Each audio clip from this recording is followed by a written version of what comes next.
right, we're going to look at comparing fractions with the same denominators. That means that our bottom number is the same. So this part, as long as you know the difference between a numerator and a denominator, and you know you can tell which digit is more, then this one's pretty simple.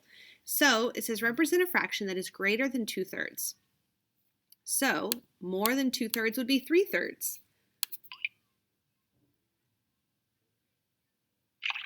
Choose a fraction smaller than 4/8. So all I have to do is look at this 4. This 8's going to stay the same. I need a number that's smaller than 4, so I'm going to go with 2. Greater than 5/8. So all I need to look at is this 5. Make sure that the number on top, the numerator, is more than 5. Represent a fraction greater than 2/4. So that would be even. That's 2/4. We want to make it greater. Greater means bigger. Greater than 3/8. So I'm going to make 3/8 and then make it one more.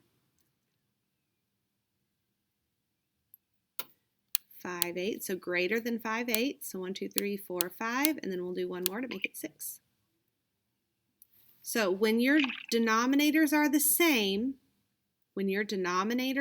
these bottom numbers, all you have to compare is the top number, and we compare them just like we would anytime.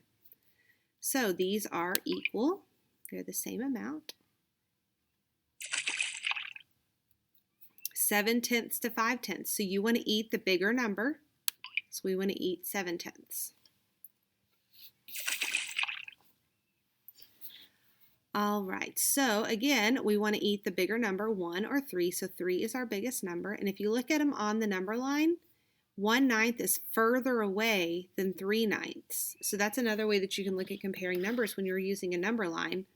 3/9 is closer to 1, so it is the bigger number.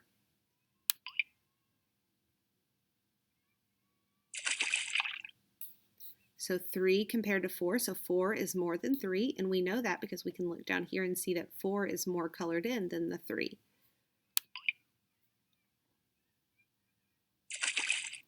Okay, so we have to put these in order, so all you need to look at is the top number.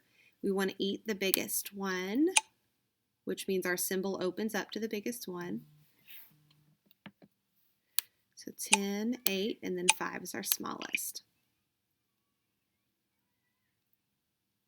Okay, again, we want to eat the biggest number, so 8 is my biggest number, then 7, and then 5.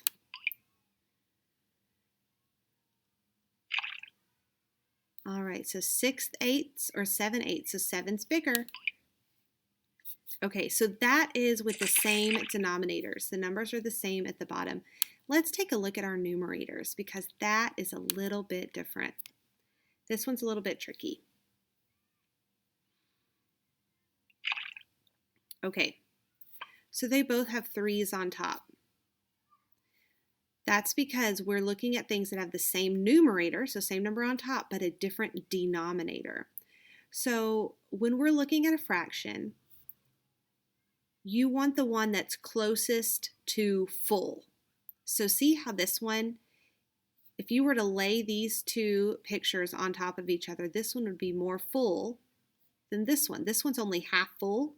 This one's three-quarters full. So even though this is 6 on bottom, because 3 is closer to 4 than 3 is closest to 6, then 3/4 is the bigger number. So because we're looking at fuller, we want the fraction or the shape to be the most filled in. You actually want to choose the one with the smallest denominator. The smallest. So usually we eat the biggest number, but when you have the same numerators and different denominators, you actually want to eat the smaller denominator. So that's a trick to look at. Okay, so 6 and 4. So 4 is smaller than 6. I want to eat, I'm not very hungry. I just want a snack. I'm just going to eat the smallest number.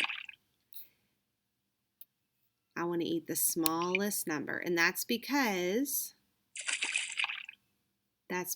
2, so look, so if I were to subtract these, 6 minus 2, I'd get 4. So that means there are 4 empty spaces until I get to a full number. But over here, there's only 2 empty spaces until I get to a bigger number, or until I get to a full number. So that's why I want to eat the smallest denominator, because it's closest to being full. Eat the smallest denominator. So we're looking at our bottom numbers. So compare fractions with the same numerators. You're actually looking at your denominators to decide. You want to eat the smallest denominator. So the smallest denominator.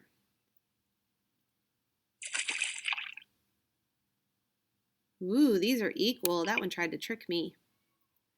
All right, so try this out and let me know if you need further help, okay?